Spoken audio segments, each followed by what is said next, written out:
There's a number that appears in Federal Reserve data that should make you deeply uncomfortable. According to the Survey of Consumer Finances published in 2023, the median American household approaching retirement age has approximately $144,000 in total retirement savings. Meanwhile, according to analysis from the Employee Benefit Research Institute, that same household will need approximately $1.2 million to maintain a basic standard of living through a 30-year retirement. That's not a gap. That's a chasm. And it's not an accident. James Simons, the mathematician who founded Renaissance Technologies and generated an estimated $31 billion personal fortune before his death in 2024, understood something fundamental that most Americans never learn. The financial system isn't broken. It's working exactly as designed. The design just isn't meant to benefit you. Let me show you what I mean through a mathematical investigation. I'm not talking about conspiracy theories or evil bankers in smoky rooms. I'm talking about structural mechanisms, documented in peer-reviewed research, that systematically transfer wealth from the majority to a concentrated minority. Not through theft, but through information asymmetry, fee extraction, complexity exploitation, behavioral manipulation, and access restriction. Here's where this gets interesting. According to data from the Federal Reserve analyzing wealth distribution from 1989 through 2022, the top 1% of American households now control approximately 32.3% of all wealth in the United States. The bottom 50% control approximately 2.5%. That ratio has been expanding consistently for 4 decades. But here's the mathematical puzzle that reveals how this happens. It's not primarily about income inequality. According to research published by economists at the University of California, Berkeley, analyzing comprehensive tax data, approximately 63% of wealth concentration growth since 1980 comes not from wage differences, but from investment return differences. Let me translate that. The system keeps you poor not mainly by paying you less, but by ensuring your money grows slower than wealthy people's money. Much slower. When Renaissance Technologies was generating those legendary 39% average annual returns over 3 decades, they weren't just making their investors rich. They were demonstrating a mathematical truth that the financial services industry desperately wants to obscure. There are profound differences in how money grows based on how it's managed, who manages it, what information guides decisions, and what costs extract value along the way. According to reporting from Bloomberg analyzing Renaissance's operations during their peak performance years, the Medallion Fund employed approximately 300 researchers, most holding PhDs in mathematics, physics, computer science, or statistics. The firm spent an estimated $200 million annually on computing infrastructure, data acquisition, and quantitative analysis. They operated with information advantages, computational advantages, and cost advantages that retail investors could never access. Now contrast that with how the typical American makes financial decisions. According to the FINRA Investor Education Foundation's National Financial Capability Study, surveying over 27,000 American adults, approximately 63% could not correctly answer questions about compound interest, inflation, and risk diversification. The same study found that only 34% of respondents compared costs and fees before purchasing financial products. This isn't stupidity. This is structural information deprivation. The system doesn't invest in your financial education because educated investors are less profitable for financial services companies. Let me give you a concrete example of how this wealth transfer mechanism operates. According to research from Morningstar analyzing 15 years of mutual fund performance data across approximately 8,000 funds, 87% of actively managed mutual funds underperform their benchmark index after fees over any given 15-year period. Yet according to the Investment Company Institute's data on fund flows, Approximately 71% of American retirement assets are still invested in actively managed funds rather than low-cost index funds. Why? Because the financial services industry generates significantly higher revenue from actively managed funds. According to analysis from the consulting firm Cerulli Associates examining industry economics, active management generates approximately 3 times the revenue per dollar invested compared to passive index strategies. Here's the mathematical impact. If you invest $100,000 in an actively managed fund charging 1% annually, and that fund matches market returns of 8% before fees, you'll earn 7% after fees. Over 30 years, you'll accumulate approximately $761,000. If you invest that same $100,000 in an index fund charging 0.04% annually, and it earns the same 8% market return, you'll accumulate approximately $1,013,000 after 30 years. That's a difference of $252,000 extracted purely through fee structure. $252,000. That's not a rounding error. For most American households, that's life-changing wealth transferred from your pocket to financial institutions through a mechanism most people don't understand well enough to avoid. But fees are just the first layer of this system. Let me show you the second mechanism: complexity exploitation. James Simons built Renaissance technologies on finding patterns in market data that were mathematically predictive but required sophisticated analysis to identify. According to academic research published in the Journal of Finance examining market efficiency, while markets are generally efficient at incorporating obvious information, they systematically misprice securities based on complex interactions between multiple variables that require computational analysis to detect. Renaissance exploited this complexity profitably. But here's the critical point. Complexity in markets benefits sophisticated investors. Complexity in financial products benefits sellers, not buyers. According to research from the Consumer Financial Protection Bureau analyzing complexity in retirement products, the average variable annuity contract contains approximately 150 pages of disclosure documents. The same research found that when complexity increases beyond a certain threshold, consumer decision-making quality decreases measurably. People faced with incomprehensible choices default to trusting the salesperson, who has financial incentives misaligned with the consumer's best interests. Let me show you how this plays out mathematically. According to data from the Securities and Exchange Commission analyzing variable annuity costs, the average variable annuity charges approximately 2.25% in combined annual fees, including mortality and expense charges, administrative fees, underlying investment costs, and rider fees. Many also charge surrender penalties of 7 to 9% if you withdraw money within the first 7 to 9 years. Now compare that to a simple index fund portfolio charging 0.04% annually with no surrender penalties. Over 30 years, investing $100,000 at 8% returns, the variable annuity would grow to approximately $432,000 after fees. The index portfolio would grow to approximately $1,013,000. That's a difference of $581,000 extracted through product complexity and fee layering. $581,000.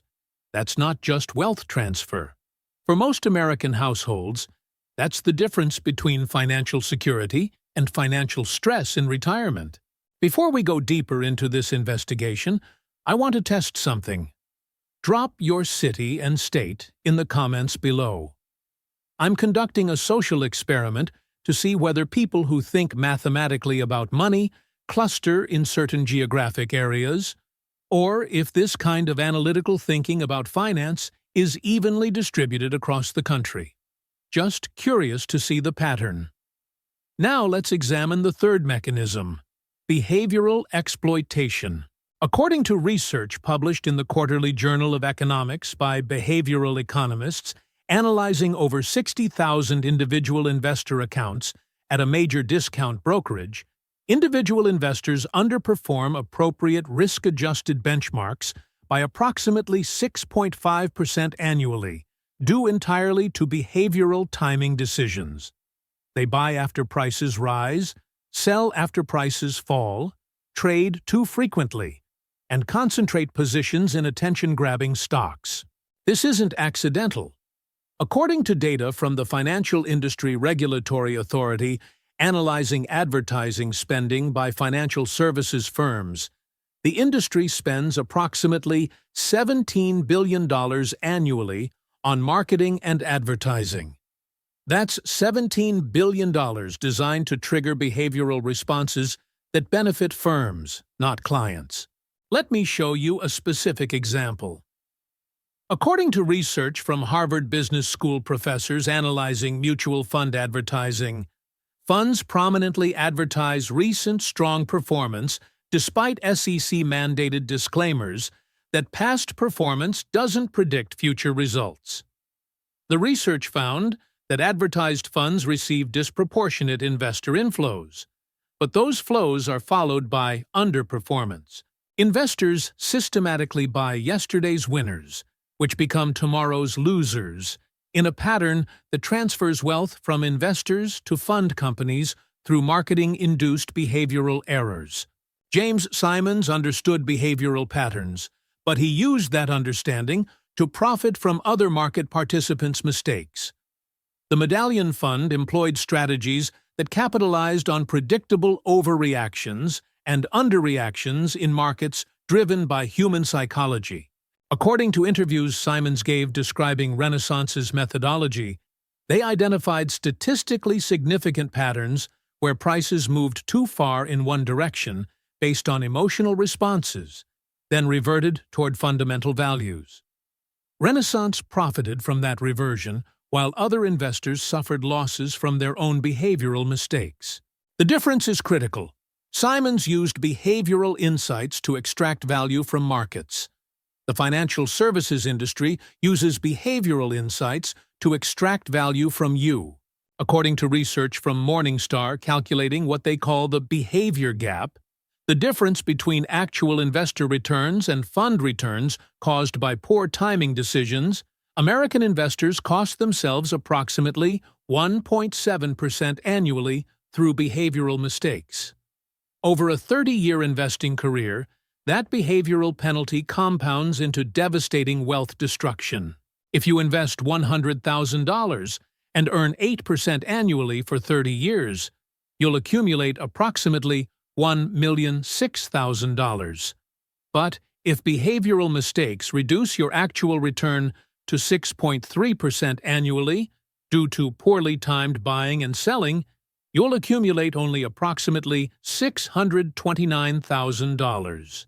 That's $377,000 in wealth destroyed by predictable behavioral patterns that the financial services industry actively encourages through marketing designed to trigger exactly those mistakes. $377,000 lost to behavioral manipulation. Not through fraud, but through systematic exploitation of documented psychological biases. Now let's examine the fourth mechanism: access restriction. When James Simons closed the Medallion Fund to outside investors in 1993 and limited it to Renaissance employees and their families, he was practicing the ultimate form of access restriction. According to Bloomberg reporting, Medallion continued generating extraordinary returns, but only for an increasingly exclusive group. By 2020, according to estimates from industry analysts, approximately 300 people had access to what may have been the most successful investment fund in history. That's access restriction at the extreme. But access restriction operates across the entire financial system in ways that systematically disadvantage ordinary investors. According to data from the Securities and Exchange Commission, investment opportunities are legally structured into categories based on investor wealth. Accredited investors, defined as individuals with over $1 million in net worth, excluding primary residence or income exceeding $200,000 annually, can invest in hedge funds, private equity, venture capital, and many other alternative investments. Non-accredited investors cannot. This creates a mathematical problem. According to research from Cambridge, associates analyzing 30 years of private equity returns, private equity has outperformed public equity markets by approximately 3 to 4 percentage points annually. That performance differential is only accessible to wealthy investors. Let me show you the compounding impact. If you invest $100,000 at 8% annually for 30 years, you'll accumulate approximately $1,006,000. If a wealthy investor with accredited status invests the same amount at 11% annually by accessing private markets, they'll accumulate approximately $2,289,000. That's a $1,283,000 wealth gap created purely by access differences. $1,283,000. That's generational wealth inequality perpetuated through regulatory structures that reserve the highest performing investments for people who are already wealthy. But it gets structurally worse. According to research from the Brookings Institution analyzing geographic distribution of investment opportunities, approximately 68% of venture capital funding goes to just 3 metropolitan areas: San Francisco Bay Area, New York City, and Boston. If you're an entrepreneur or employee in Omaha or Birmingham or Boise, you have dramatically reduced access to wealth-building opportunities concentrated in coastal cities. The same geographic concentration appears in access to sophisticated financial advice. According to data from the Certified Financial Planner Board analyzing CFP distribution, financial planners are concentrated in wealthy zip codes. According to analysis from the Financial Planning Association, areas with median household incomes below $40,000 have approximately 1 certified financial planner per 37,000 residents. Areas with median household incomes above $100,000 have approximately 1 planner per 4,000 residents. This creates advice deserts in communities that most need financial guidance, while concentrating expertise in communities that already have wealth. Now let's examine the fifth and most insidious mechanism: the retirement system's structural design. According to research from the Center for Retirement Research at Boston College, analyzing the transition from defined benefit pension plans to defined contribution plans like 401(k) accounts, approximately 42% of private sector workers had pension coverage in 1983. By 2022, only 15% had pension coverage. Meanwhile, 401(k) coverage increased from 12% to 68%. This transition shifted investment risk and management responsibility from employers to employees. But here's the mathematical problem. According to the same research, the average 401(k) balance for workers aged 55 to 64 is approximately $134,000. The median is approximately $61,000. Why the massive difference between average and median? Because wealth distribution is so skewed. A small number of workers accumulate large balances, while the majority have relatively little. The median tells the more accurate story for typical workers: $61,000. According to the Bureau of Labor Statistics data on retirement spending, the average American aged 65 to 74 spends approximately $56,000 annually. At that spending rate, $61,000 in retirement savings lasts approximately 1.09 years. That's not a retirement plan. That's a retirement crisis manufactured by system design. Here's where James Simons's approach reveals something critical about how wealth actually compounds. According to reporting on Renaissance's internal financial practices, Simons encouraged employees to leave money invested in the Medallion Fund for as long as possible. The fund didn't make distributions unless absolutely necessary. This allowed returns to compound without interruption or taxation. Compare that to how the 401k system operates for typical workers. According to research from Vanguard analyzing 401k participant behavior across over 5 million accounts, approximately 40% of participants have taken loans against their 401k balance at some point. Approximately 31% of job changers cash out their 401k entirely rather than rolling it over. Every withdrawal, every loan, every cash out interrupts compounding and triggers taxation. Let me show you the mathematical devastation. If you invest $5,000 annually for 30 years at 8% returns without interruptions, you'll accumulate approximately $606,000. But if you interrupt that process by taking out loans or partial withdrawals that reduce your average invested balance by just 20%, you will accumulate only approximately $485,000. That's $121,000 lost to interrupted compounding. And taxation makes it worse. According to data from the Tax Policy Center analyzing effective tax rates, money withdrawn from 401k accounts is taxed as ordinary income, with typical effective federal and state tax rates ranging from 15 to 25%, depending on total income. If you've accumulated $485,000 and withdraw it over retirement at a 20% effective tax rate, you'll net approximately $388,000. If you'd accumulated $606,000 and withdrew it at the same rate, you'd net approximately $485,000.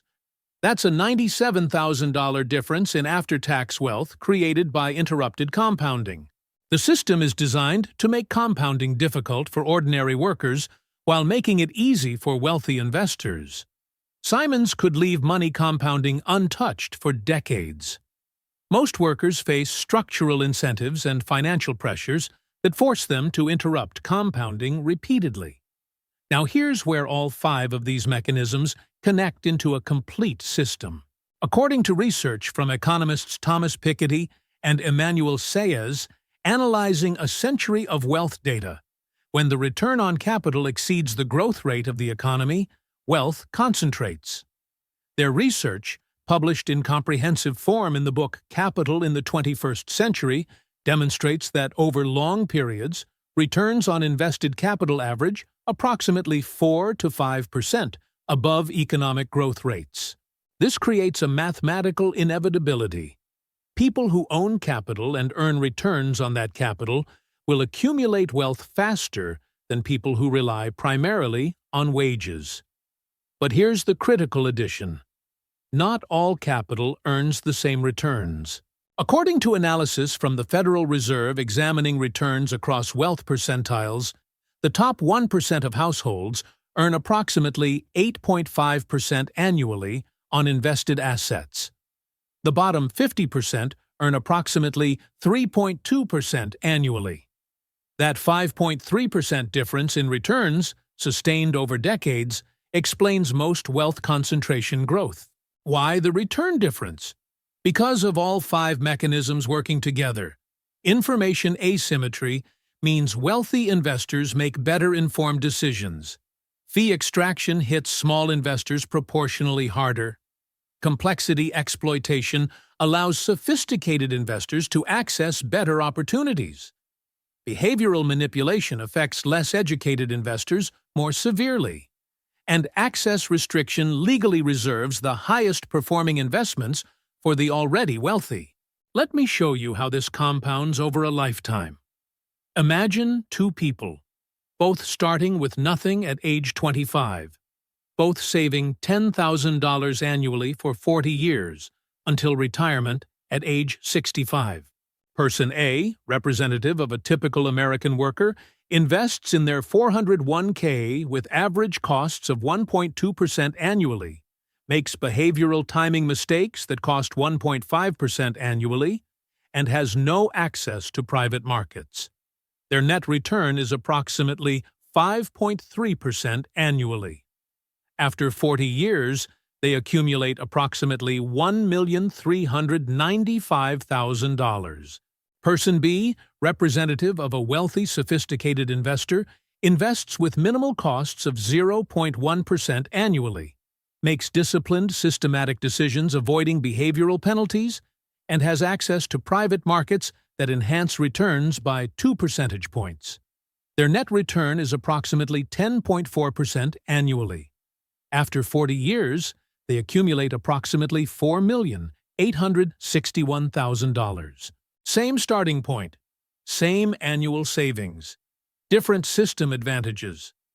Result: Person B accumulates $3,466,000 more wealth than Person A. That's 248% more wealth created purely by differential access to system advantages. $3,466,000. That's not just a wealth gap. That's evidence of a system designed to concentrate wealth among those who already have advantages. Now here's the really interesting question. Is this intentional design or emergent complexity? According to research from political scientists analyzing regulatory capture in financial services, published in the Journal of Political Economy, the financial services industry spent approximately $374 million on lobbying in 2022. According to the same research, individuals from the financial services industry hold a disproportionate number of regulatory positions at agencies like the Securities and Exchange Commission, the Commodity Futures Trading Commission, and the Department of the Treasury.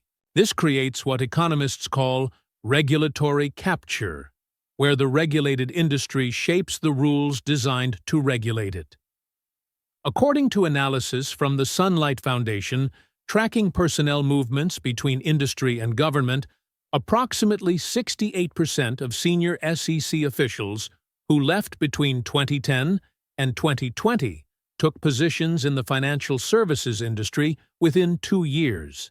When regulators come from industry and return to industry, they have strong incentives to craft regulations that benefit industry, not consumers. Not through corruption, but through aligned incentives and shared worldviews about how markets should function. Let me give you a concrete example. According to reporting from ProPublica analyzing the fiduciary rule debate, financial services industry lobbying successfully delayed and weakened regulations that would have required all financial advisors to act in clients' best interests. The industry argued that fiduciary standards would limit consumer choice and access to advice. But according to research from the Council of Economic Advisors analyzing the economic impact of conflicted advice, conflicts of interest in retirement advice cost American savers approximately $17 billion annually through steered investments into higher-fee products that underperform. $17 billion annually. That's wealth systematically transferred from retirement savers to financial services firms through regulatory structures shaped by industry lobbying. The system doesn't need to be a conspiracy, it just needs to be captured by the people who benefit from its current design. If the mathematical framework I just demonstrated makes logical sense to you, hit that like button. According to YouTube analytics, only about 3% of viewers actually like videos they watch. Be part of that 3% if you want to see more investigations into how financial systems actually operate versus how they're marketed to operate. Now, let's talk about what James Simons understood that enabled him to operate successfully within this system despite its structural problems. According to interviews Simons gave late in his career, published in various financial publications and academic settings, his core insight was simple. Don't try to predict what markets will do. Instead, identify statistically significant patterns in what markets have done, build mathematical models that exploit those patterns, and execute systematically without emotional interference. This approach, called quantitative or systematic investing, removes behavioral biases from decision-making. According to research from AQR Capital Management analyzing quantitative strategy performance across multiple decades, systematic rule-based investing outperforms discretionary human decision-making by approximately 2 to 3 percentage points annually, primarily by eliminating behavioral mistakes. But here's what's accessible from Simon's approach, even for ordinary investors: the principle of systematic discipline over emotional reactivity. According to research from Vanguard analyzing investor behavior across millions of accounts, investors who set up automatic contributions and automatic rebalancing outperform investors who make manual timing decisions by approximately 1.5% annually. That's a massive performance improvement, achieved simply by removing discretionary emotional decisions from the process. Let me show you the mathematical impact. If you invest $500 monthly for 30 years at 7.5% returns with disciplined automatic contributions, you'll accumulate approximately $632,000. If behavioral timing mistakes reduce your actual return to 6% because you stop contributions during market declines or chase performance during rallies, you'll accumulate only approximately $503,000. That's $129,000 lost to behavioral mistakes that systematic automation would have prevented. $129,000. That's the value of systematic discipline, a principle accessible to anyone regardless of wealth level. Here's another Simon's principle that's democratically accessible: minimize costs ruthlessly. According to reporting on Renaissance's operations, despite generating extraordinary returns, Simon's negotiated aggressively with brokers and exchanges to minimize trading costs. Every basis point of cost reduction compounded into significant wealth over decades. The same principle applies to ordinary investors. According to research from Morningstar comparing low-cost index funds to average actively managed funds, every 1% reduction in annual costs translates into approximately 26% more wealth after 30 years of compounding. If you have $100,000 invested at 8% gross returns for 30 years, at 1% costs, you'll accumulate approximately $761,000.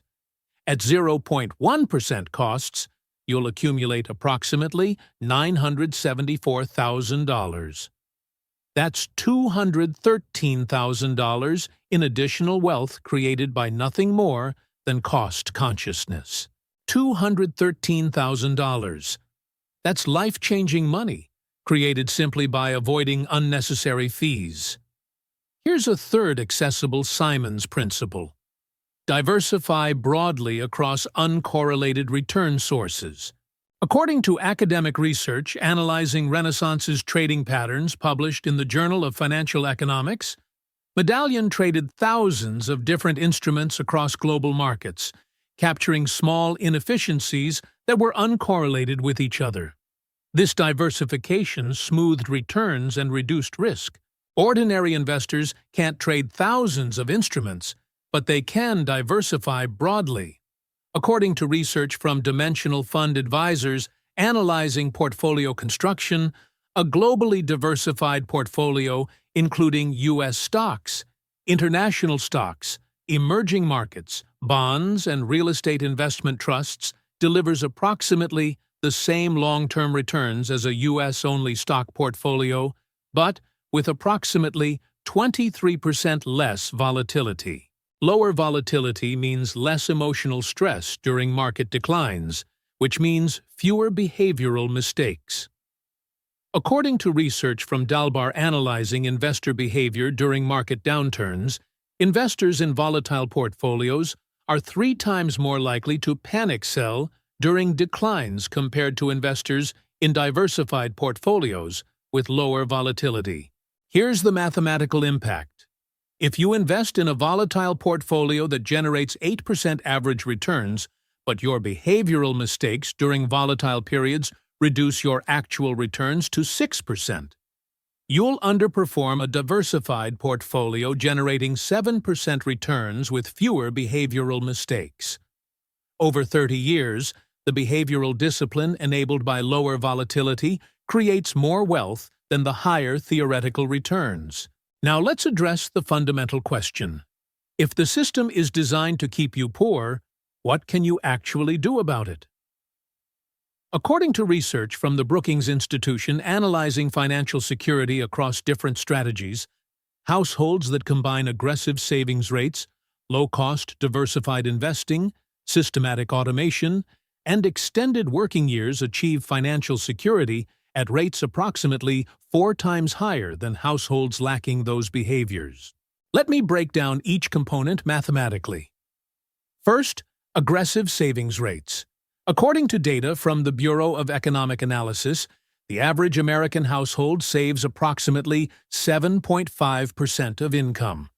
But according to research from MIT economists analyzing wealth accumulation patterns, households that save 20 to 25% of income accumulate wealth approximately 3.8 times faster than households saving typical amounts. If you earn $70,000 annually and save 7.5%, that's $5,250 annually. Over 30 years at 7% returns, you'll accumulate approximately $529,000. If you save 20%, that's $14,000 annually. Over 30 years at the same return, you'll accumulate approximately $1,423,000. That's $894,000 in additional wealth created simply by increasing savings rate from average to aggressive. $894,000. That's financial security versus financial stress in retirement, determined by savings discipline. Second, low-cost diversified investing. According to research from Vanguard analyzing outcomes across different portfolio construction approaches, investors using low-cost index funds in diversified allocations capture approximately 96% of market returns after costs. Investors using high-cost active funds capture approximately 73% of market returns after costs and behavioral timing penalties. Over 30 years, that 23 percentage point difference in captured returns translates into approximately 61% more wealth for the low-cost approach. If you accumulate $500,000 using high-cost active strategies, you would have accumulated approximately $805,000 using low-cost index strategies with the same contributions and market returns. That's $305,000 of wealth lost to avoidable costs and behavioral penalties. Third, systematic automation. According to research from behavioral economists at University of Chicago analyzing retirement savings behavior, workers with automatic enrollment and automatic contribution increases save approximately 42% more over their careers than workers who must manually enroll and manually increase contributions. If you accumulate $500,000 through manual inconsistent savings, systematic automation would have helped you accumulate approximately $710,000. That's $210,000 in additional wealth created by removing willpower and discipline from the equation through automation. Fourth, extended working years. According to research from the Employee Benefit Research Institute analyzing retirement timing, every year you work past age 62 and delay claiming Social Security increases your retirement financial security by approximately 7 to 8%. Working from 62 to 67, instead of retiring at 62, improves retirement outcomes by approximately 35 to 40% through the combination of additional savings years, additional compounding years, and higher Social Security benefits.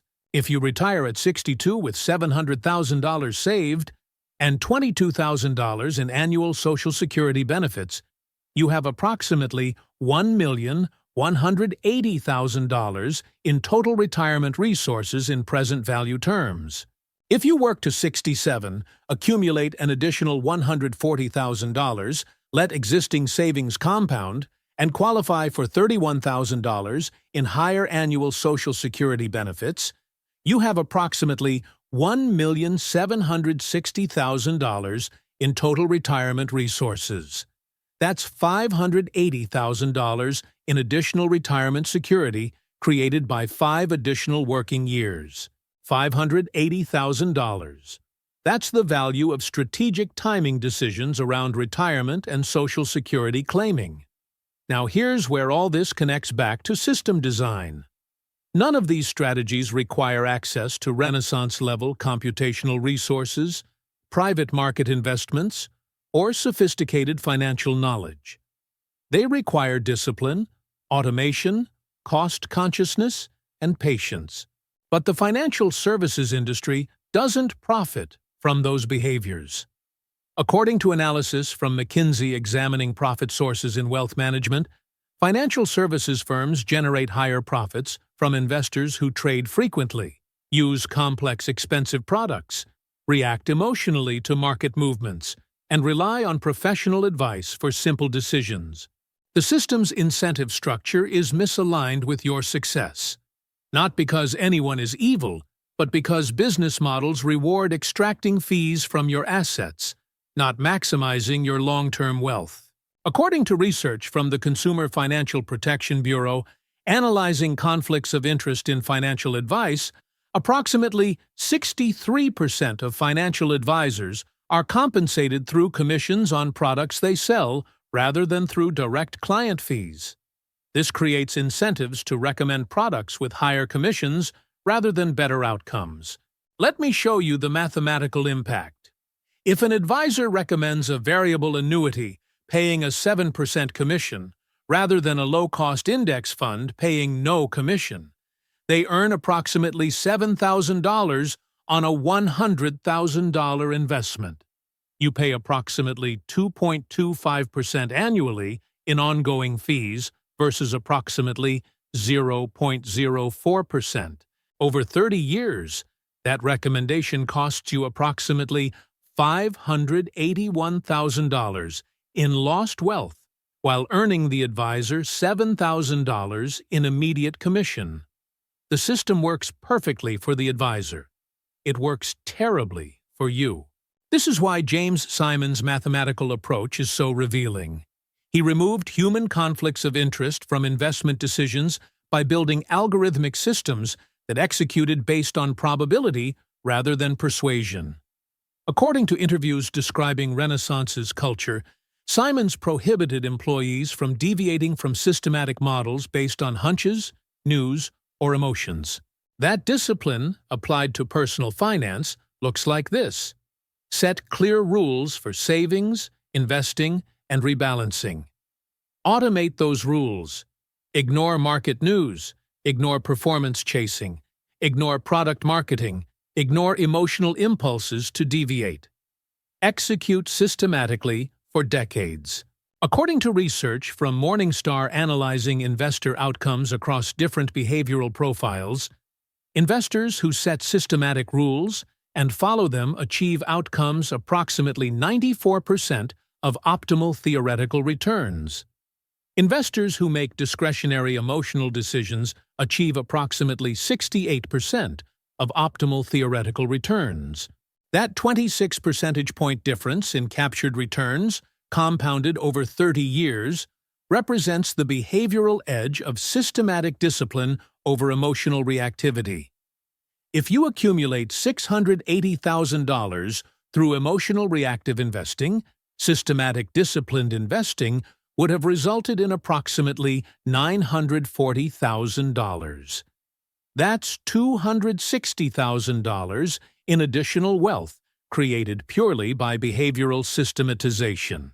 Now, let's talk about the implications for financial independence and the system's need for your financial dependence.